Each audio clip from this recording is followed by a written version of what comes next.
Hi, everyone. Thanks for joining us. We are reading from the Sonnets by William Shakespeare. Shakespeare's 154 sonnets were published in 1609. According to the Folger Shakespeare Library, the conventional narrative is that the first 126 sonnets are to or about a beautiful young man, and the last 28 poems are to or about a woman who is presented as dark and with whom the poet is sexually obsessed. Most critics and editors agree that the poems are perhaps to or about different men and women. Babette Deutsch, in her poetry handbook, wrote, "The English or Shakespearean sonnet is composed of 3 quatrains, each with a different pairs of rhymes, and a final couplet independently rhymed, which makes an effective climax, A, B, A, B, C, D, C, D, E, F, E, F, G, G. She wrote, the sonnet is normally a poem of 14 iambic pentameter lines. The pentameter is a 5-foot line and concerned with a single thought or sentiment. The magnificent readers in order of appearance are Corinne Conley, Helen Richman, Kay Weissman, Ruth Elliott. Here's Corinne Conley. Shakespeare's Sonnet 2. When 40 winters shall besiege thy brow, and dig deep trenches in thy beauty's field, thy youth's proud livery, so gazed on now, will be a tottered weed of small worth held. Then being asked, where all thy beauty lies, where all the treasure of thy lusty days, to say within thine own deep sunken eyes, were an all-eating shame and thriftless praise. How much more praise deserved thy beauty's use, if thou couldst answer, this fair child of mine shall sum my count and make my old excuse, proving his beauty by succession thine. This were to be new made when thou art old, and see thy blood warm when thou feelst it cold. Sonnet 3. Look in thy glass and tell the face thou viewest, now is the time that face should form another, whose fresh repair, if now thou not renewest, thou dost beguile the world, unbless some mother. For where is she so fair, whose unerred womb disdains the tillage of thy husbandry? Or who is he so fond will be the tomb of his self-love to stop posterity? Thou art thy mother's glass, and she in thee calls back the lovely April of her prime. So thou through windows of thine age shalt see, despite of wrinkles, thy golden time. But if thou live remembered not to be, die single, and thy image dies with thee. Sonnet 5. Those hours that with gentle work did frame the lovely gaze where every eye doth dwell, will play the tyrants to the very same, and that unfair which fairly doth excel. For never resting time leads summer on to hideous winter, and confounds him there. Sap checked with frost, and lusty leaves quite gone, beauty o'ersnowed, and bareness everywhere. Then not summer's distillation left, a liquid prisoner, pent in walls of glass. Beauty's effect with beauty were bereft. Nor it, nor no remembrance what it was. But flowers distilled, though they with winter meet, lease but their show, their substance still lives sweet. Sonnet 7. Low in the orient, when the gracious light lifts up his burning head, each under eye doth homage to his new appearing sight, serving with looks his sacred majesty. And having climbed the steep up heavenly hill, resembling strong youth in his middle age, yet mortal looks adore his beauty still, attending on his golden pilgrimage. But when from highmost pitch with weary car, like feeble age he reeleth from the day, the eyes, foreduteous, now converted are from his low track, and look another way. So thou thyself, outgoing in thy noon, unlooked on diest, unless thou get a son. Sonnet 8. Music to hear. Why hearest thou music sadly? Sweets with sweets war not, joy delights in joy. Why lovest thou that which thou receivest not gladly, or else receivest with pleasure thine annoy? If the true concord of well-tuned sounds by unions married do offend thine ear, they do but sweetly chide thee, who confounds in singleness the parts that thou shouldst bear. Mark how one string, sweet husband to another, strikes each in each by mutual ordering, resembling sire and child and happy mother, who all in one pleasing note do sing, whose speechless song, being many seeming one, sings this to thee: thou single wilt prove none. Sonnet 9. Is it for fear to wet a widow's eye that thou consumest thyself in single life? Ah, if thou issueless should have to die, the world will wail thee like a mateless wife.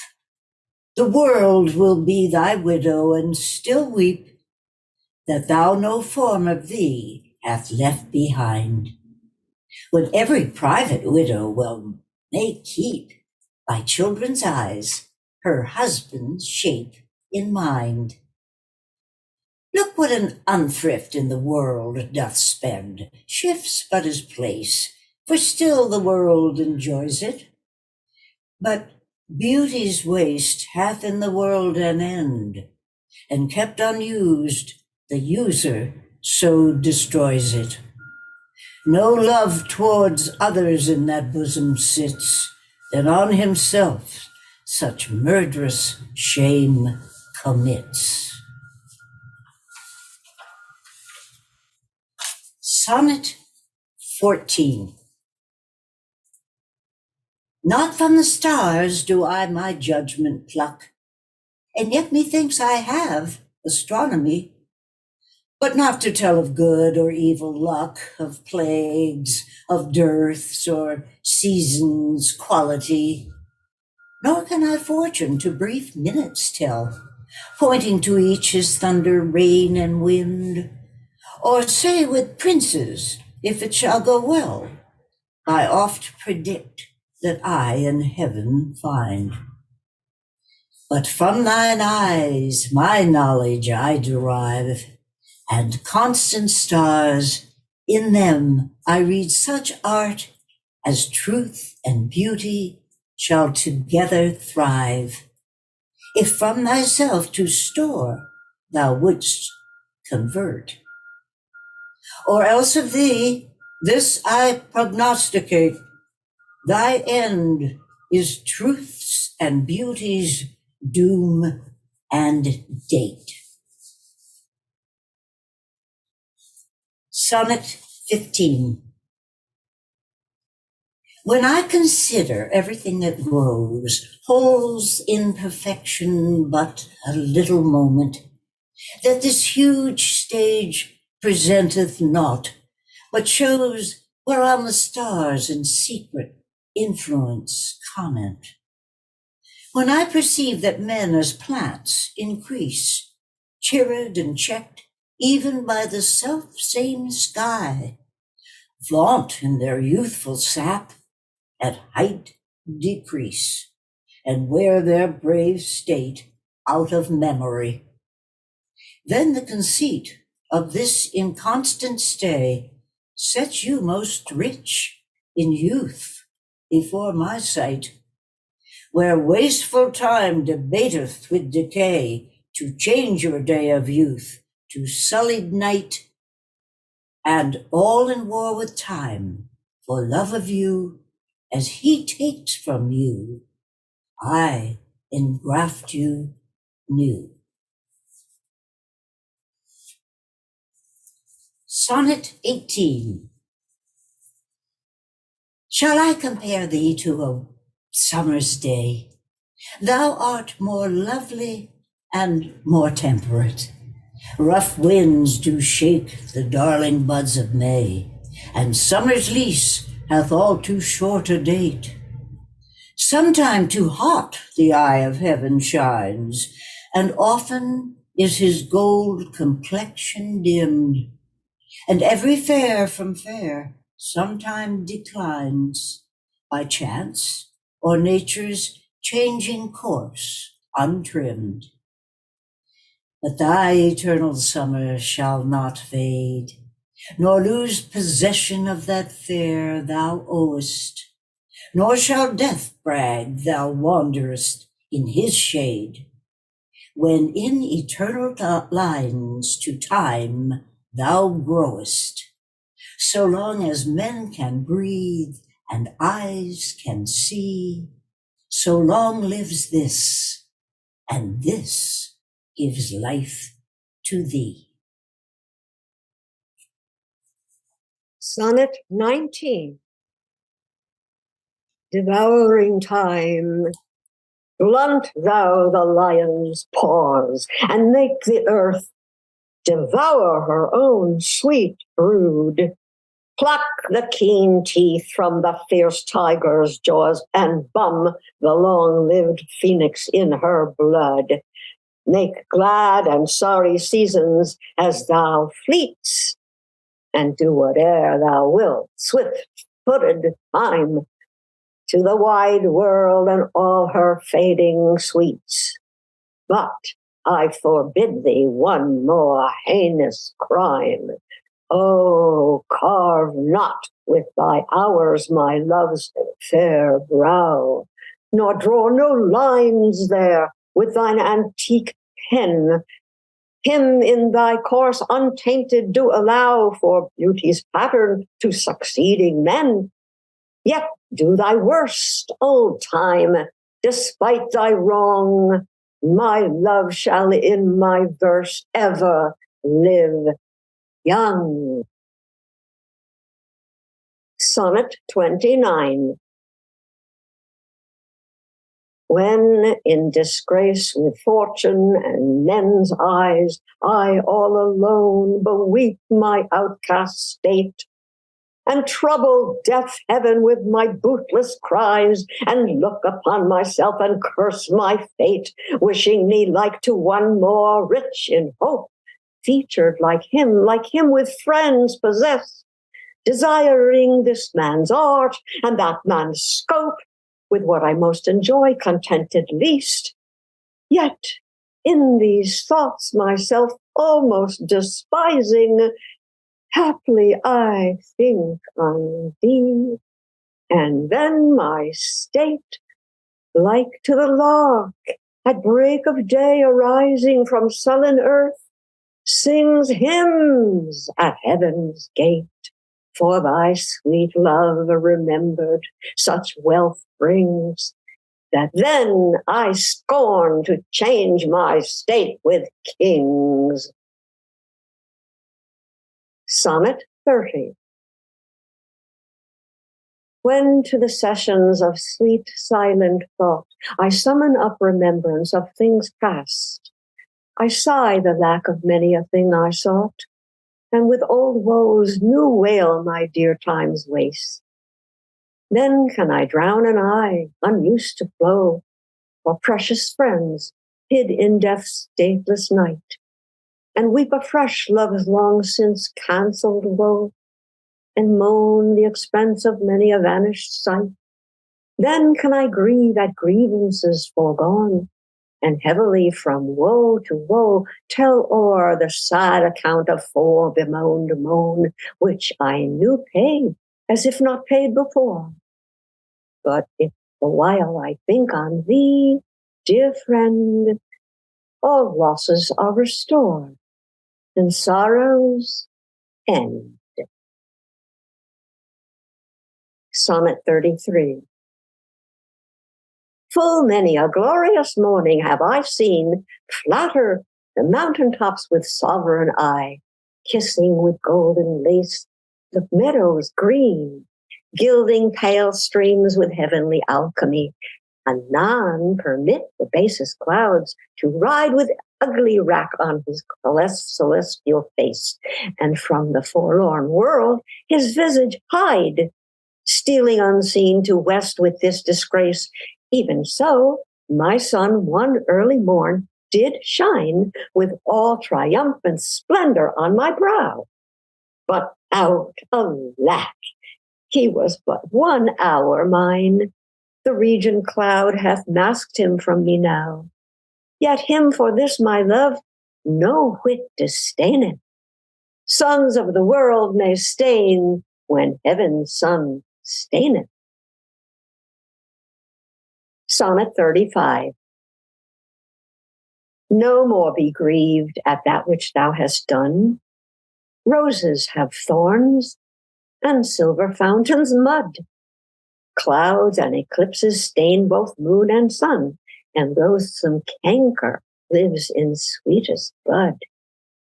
All men make faults, and even I in this, authorizing thy trespass with compare, myself corrupting, salving thy amiss, excusing thy sins more than thy sins are. For to thy sensual fault I bring in sense. Thy adverse party is thy advocate, and 'gainst myself a lawful plea commence. Such civil war is in my love and hate, that I an accessory needs must be to that sweet thief which sourly robs from me. Sonnet 53. What is your substance? Whereof are you made? That millions of strange shadows on you tend? Since everyone hath, everyone one shade, and you but one, can every shadow lend? Describe Adonis, and the counterfeit is poorly imitated after you. On Helen's cheek all art of beauty set, and you in Grecian tires are painted new. Speak of the spring and foison of the year, then one doth shadow of your beauty show, the other as your bounty doth appear, and you in every blessed shape we know. In all external grace you have some part, but you like none you, for constant art. Sonnet 55. Not marble, nor the gilded monuments of princes shall outlive this powerful rhyme, but you shall shine more bright in these contents than unswept stone besmeared with sluttish time, when wasteful war shall statues overturn and broils root out the work of masonry. Nor Mars his sword, nor war's quick fire shall burn the living record of your memory. 'Gainst death and all oblivious enmity shall you pace forth.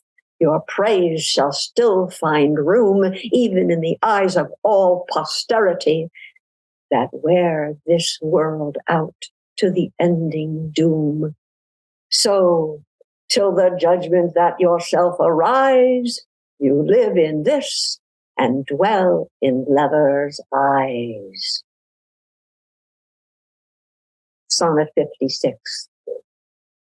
Sweet love, renew thy force.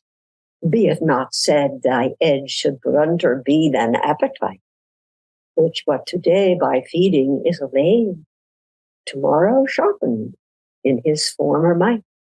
So, love, be thou. Although today thou fill thy hungry eyes, even till they wink with fullness, tomorrow see again, and do not kill the spirit of love with a perpetual dullness. Let ad interim like the ocean be, which parts the shore where two contracted new come daily to the banks, that when they see return of love, more blessed may be the view. Or call it winter, which being full of care, makes summer's welcome thrice more wished, more rare. Sonnet 66. Tired with all these, for restful death I cry, as to behold desert a beggar born, and needy nothing trimmed in jollity, and purest faith unhappily forsworn, and gilded honor shamefully misplaced, and maiden virtue rudely strumpeted, and right perfection wrongfully disgraced, and strength by limping away disabled, and art made tongue-tied by authority, and folly doctor-like controlling skill, and simple truth miscalled simplicity, and captive good attending captain ill. Tired with all these, from these would I be gone, save that to die I leave my love alone.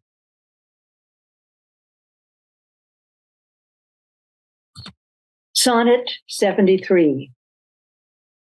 That time of year thou mayest in me behold, when yellow leaves, or none, or few, do hang upon those boughs which shake against the cold.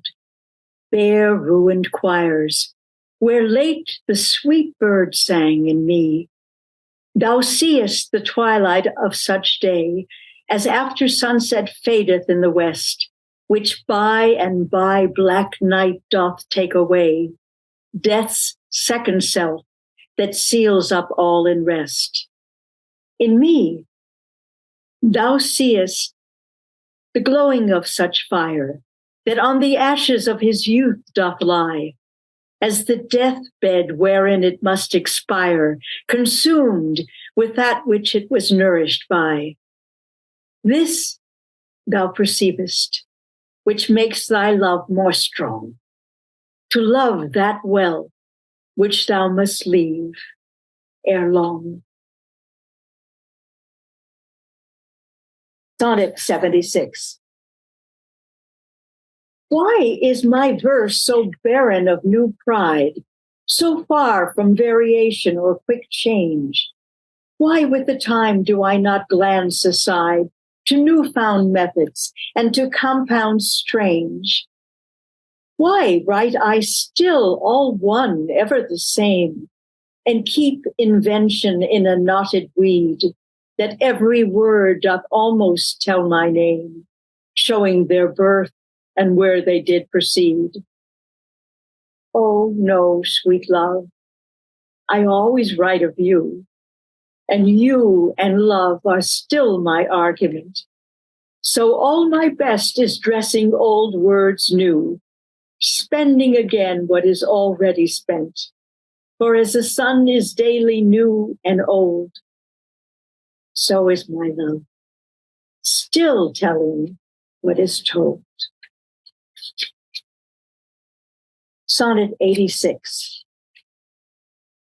Was it the proud full sail of his great verse, bound for the prize of all too precious you, that did my ripe thoughts in my brain inhearse, making their tomb the womb wherein they grew? Was it his spirit, by spirits taught to write above a mortal pitch that struck me dead? No, neither he nor his compeers by night, giving him aid, my verse astonished. He, nor that affable familiar ghost, which nightly gulls him with intelligence, as victors of my silence cannot boast. I was not sick of any fear from thence, but when your continence filled up his line, then lacked I matter that enfeebled mine. Sonnet 87. Farewell. Thou art too dear for my possessing, and like enough thou knowest thy estimate. The charter of thy worth gives thee releasing. My bonds in thee are all determinate. For how do I hold thee but thy granting? And for that riches, where is my deserving? The cause of this fair gift in me is wanting, and so my patent back again is swerving. Myself thou gavest, thine own worth then not knowing, or me to whom thou gavest, else mistaking. So thy great gift, upon misprism growing, comes home again on better judgment making. Thus have I had thee as a dream doth flatter, in sleep a king, but waking no such matter. Sonnet 91. Some glory in their birth, some in their skill, some in their wealth, some in their body's force, some in their garments, though newfangled ill, some in their hawks and hounds, some in their horse, and every humor doth hath his adjunct pleasure, wherein it finds a joy above the rest. But these particulars are not my measure. All these I better in one general best. Thy love is better than high birth to me, richer than wealth, prouder than garments cost, of more delight than hawks or horses be. And having thee, of all men's pride I boast, wretched in this alone, that thou mayest take away all this, and me most wretched make.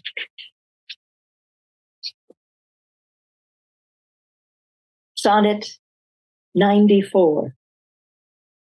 They that have power to hurt and will do none, that do not do the thing they most do show, who moving others are themselves as stone, unmoved, cold, and to temptation slow. They rightly do inherit heaven's graces, and husband nature's riches from expense. They are the lords and owners of their faces, others but stewards of their excellence. The summer's flower is to the summer sweet, though to itself it only live and die. But if that flower with base infection meet, the basest weed outbraves his dignity, For sweetest things turn sourest by their deeds. Lilies that fester smell far worse than weeds. Sonnet 104. To me, fair friend, you never can be old. For as you were when first your eye I eyed, such seems your beauty still. 3 winters cold have from the forest shook 3 summers' pride. 3 beauteous springs to yellow autumn turned in process of the seasons have I seen.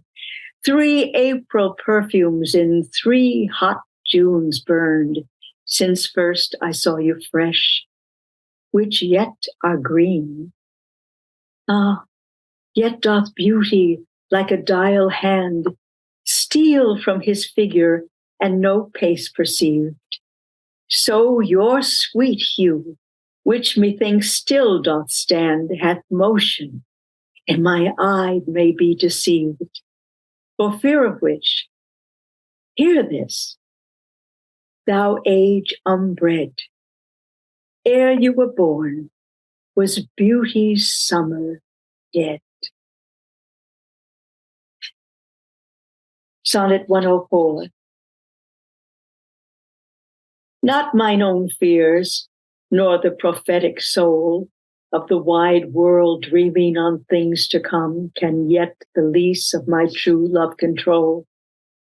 Suppose it as forfeit to a confined doom. The mortal moon hath her eclipse endured, and the sad augurs mock their own presage. Uncertainties now crown themselves assured, and peace proclaims olives of endless age. Now with the drops of this most balmy time, my love looks fresh, and death to me subscribes. Since spite of him, I'll live in this poor rhyme, while he insults o'er dull and speechless tribes. And thou shalt in this find thy monument, when tyrants' crests and tombs of brass are spent. Sonnet 109. Oh, never say that I was false of heart, though absent seemed my flame to qualify. As easy might I from myself depart as from my soul, which in thy breast doth lie. That is my home of love. If I have ranged, like him that travels, I return again, just to the time, not with the time exchanged, so that myself bring water for my stain. Never believe, though in my nature reigned all frailties that besiege all kinds of blood, that it could so preposterously be stained, to leave for nothing all thy sum of good. For nothing this wide universe I call, save thou, my rose. In it thou art my all.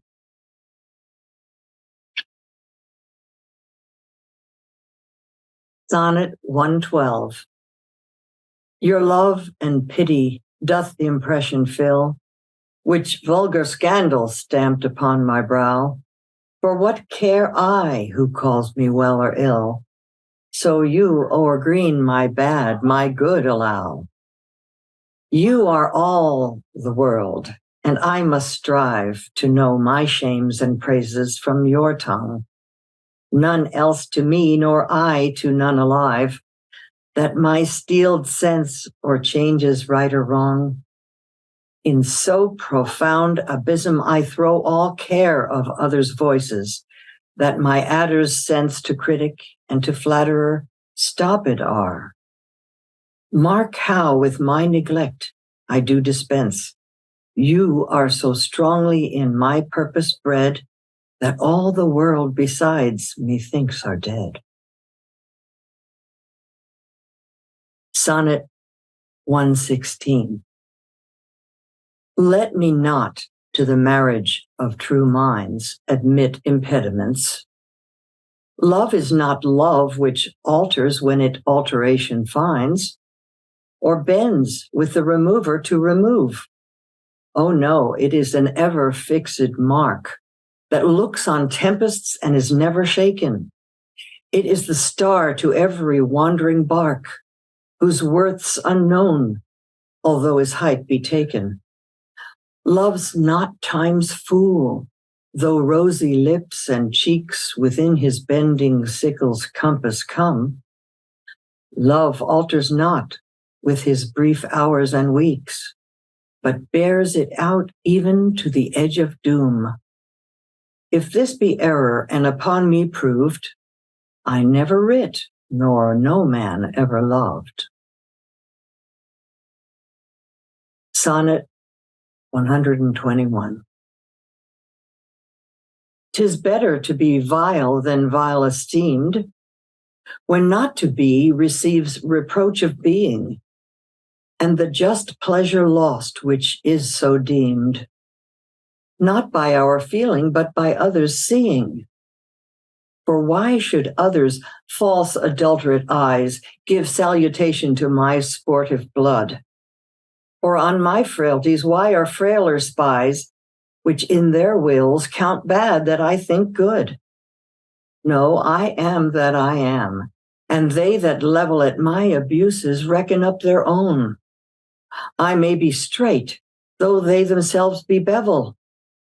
By their rank thoughts, my deeds must not be shown, unless this general evil they maintain, all men are bad and in their badness reign.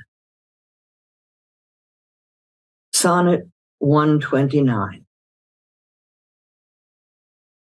The expense of spirit in a waste of shame is lust in action, and till action, lust is perjured, murderous, bloody, full of blame, savage, extreme, rude, cruel, not to trust, enjoyed no sooner but despised straight, past reason hunted, and no sooner had past reason hated, as a swallowed bait, on purpose laid to make the taker mad, mad in pursuit, and in possession so, had having, and in quest to have, extreme, a bliss in proof, and proved a very woe.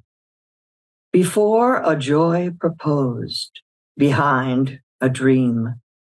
All this the world well knows, yet none knows well to shun the heaven that leads men to this hell. Sonnet 130. My mistress's eyes are nothing like the sun. Coral is far more red than her lips red. If snow be white, why then her breasts are dun. If hairs be wires, black wires grow on her head. I have seen roses damasked red and white, but no such roses see I in her cheeks. And in some perfumes is there more delight than in the breath that from my mistress reeks. I love to hear her speak, yet well I know that music hath a far more pleasing sound. I grant I never saw a goddess go. My mistress, when she walks, treads on the ground. And yet, by heaven, I think my love as rare as any she belied with false compare. Sonnet 138. When my love swears that she is made of truth, I do believe her, though I know she lies, that she might think me some untutored youth, unlearned in the world's false subtleties, thus vainly thinking that she thinks me young, although she knows my days are past the best. Simply I credit her false-speaking tongue. On both sides, thus is simple truth suppressed. But wherefore says she not that she's unjust? And wherefore say not that I am old? Oh, love's best habit is in seeming trust, and age in love loves not to have years told. Therefore I lie with her, and she with me, and in our faults by lies we flattered be. Sonnet 144. Two loves I have of comfort and despair, which like two spirits do suggest me still. The better angel is a man fair, right, the worser spirit a woman colored ill. To win me soon to hell, my female evil tempteth my better angel from my side, and would corrupt my saint to be a devil, wooing his purity with her foul pride. And whether that my angel be turned fiend, suspect I may, yet not directly tell. But being both from me, both to each friend, I guess one angel in another's hell. Yet this shall I never know, but live in doubt, till my bad angel fire my good one out. Sonnet 151. Love is too young to know what conscience is, yet who knows not conscience is born of love? Then, gentle cheater, urge not my amiss, lest guilty of my faults thy sweet self prove. For thou betraying me, I do betray my nobler part to my gross body's treason. My soul doth tell my body that he may triumph in love. Flesh stays no farther reason, but rising at thy name, doth point out thee as his triumphant prize. Proud of this pride, he is contented thy poor drudge to be, to stand in thy affairs, fall by thy side. No want of conscience, hold it that I call her love, for whose dear love I rise and fall. Thank you, Corinne, Helen, Kay, Ruthie, for such a lovely reading. That was just such a glorious, nuanced reading. Everybody, all the different voices that you all brought just really rang true, and it was just such a lovely reading. Why don't we talk a little bit? We have 12 or 13 minutes left. Why don't we start with Corinne and then go down the line as in the order? Corinne? Oh, well, I would certainly like to welcome our new reader, Ruthie. She's stepped into the walls of fire today with reading 9 sonnets, Shakespearean sonnets, and so beautifully. And I think she read my favorite 116 about the impediments. Let me not to the marriage of true minds admit impediments. That's sort of great and sort of good at our time. In fact, so much of these poems seem to address getting older. It's kind of good to do here at MPTF. Because, and isn't it amazing? You think that he wrote these throughout his life, I guess. I'd like to know, at various poems where in his, we don't know much about his life, but what age that he wrote these, the different sonnets. My first group, I believe we all know, was to a young man. And so that was interesting in itself, but it was all about how he had to recreate himself and bless some woman with his likeness, so that he wouldn't die to eternity or something of that sort. But anyway, I keep wondering when I was reading this and hearing all these sonnets, when did he have time to write all those dramas and comedies and plays. It's just amazing, his output, but such a mind and such a heart. So thank you all for reading it all so beautifully.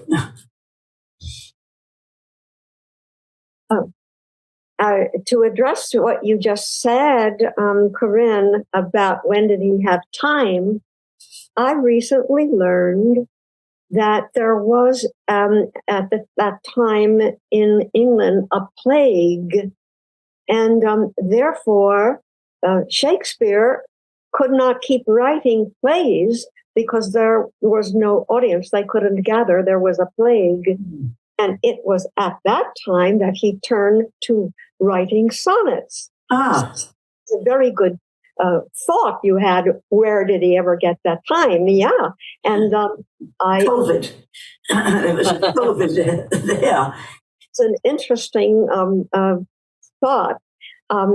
I love that each sonnet, Harry expressed this in the opening, that each sonnet has its own thing that he wants to say. And that is so wonderful because as a reader, if you just get just the big gist out of what he is saying, off you can go. And of course, Shakespeare expresses it like nobody else. It's wonderful. And I will comment on my favorite of what I was reading, which is when in disgrace with fortune and men's eyes, I alone beweep my outcast state. Well, yes, we all do that, and then how wonderful for him to wrap that up with when he remembers his love, then he doesn't wish for anything else. So that's a very, very beautiful sonnet, as they all are. And thank you, Harry, for giving me the opportunity to read Shakespeare sonnets. Wow.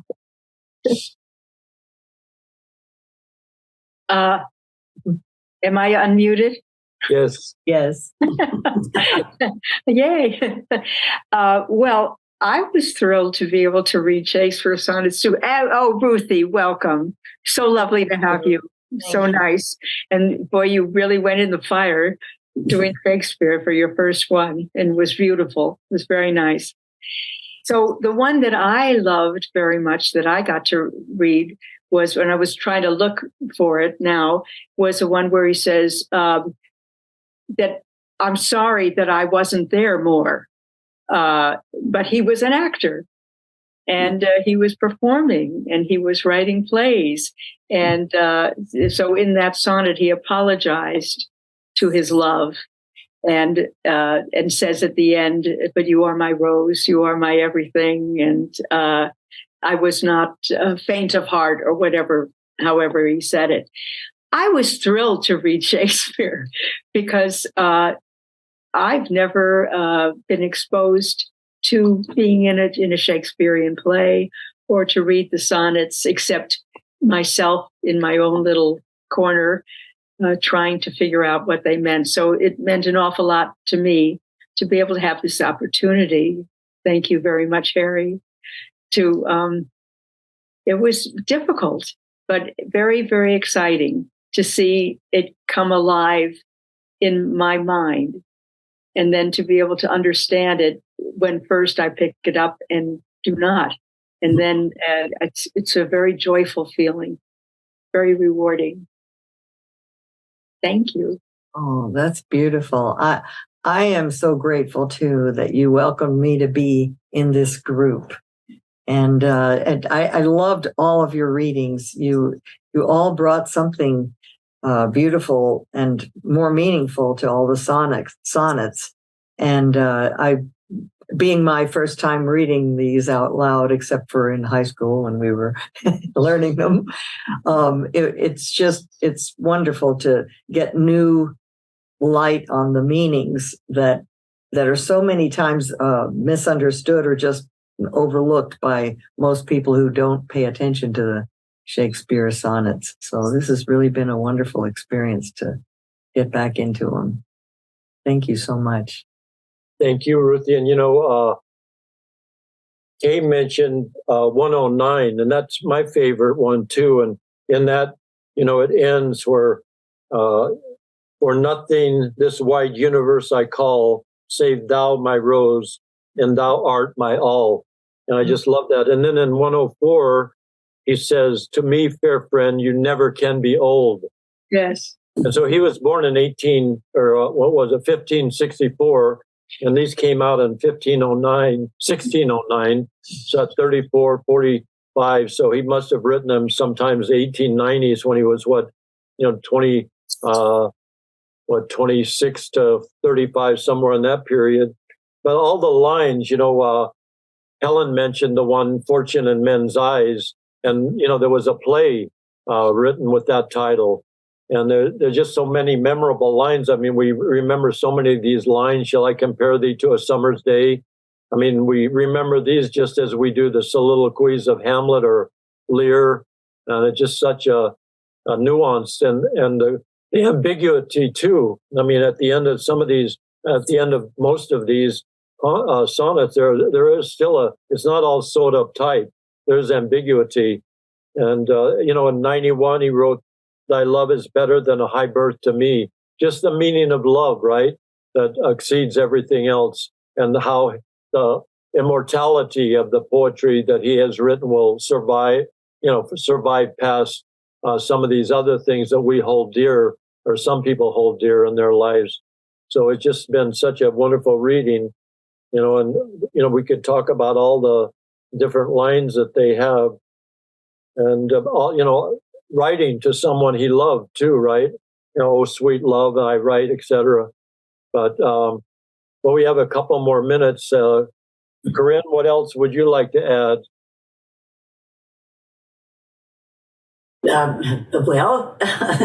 I was just thinking as I was looking at all my friends sitting there, I would like to say that it really meant a lot to me to hear them read the sonnets, because I felt it was nice if you hear someone that you know and love read, you get kind of a sense of it being immediate rather than written in 1600 or something. And of course all the thoughts and conceits and what have you from these poems are still with us. I mean, this is life and living, and the centuries haven't changed that. The meanings are all there, still the same. And so it's wonderful, isn't it? It's just never out of date. Right. And still meaningful. And if I may add to what you just said, Corinne, I loved when you were saying, I think it was you who said that 116 was your favorite. Mm-hmm. Yes. And I love that too, because I've always felt that love was a decision, and not just a feeling, because every one of us has love inside of us. And if we choose to express that love, it's who we are.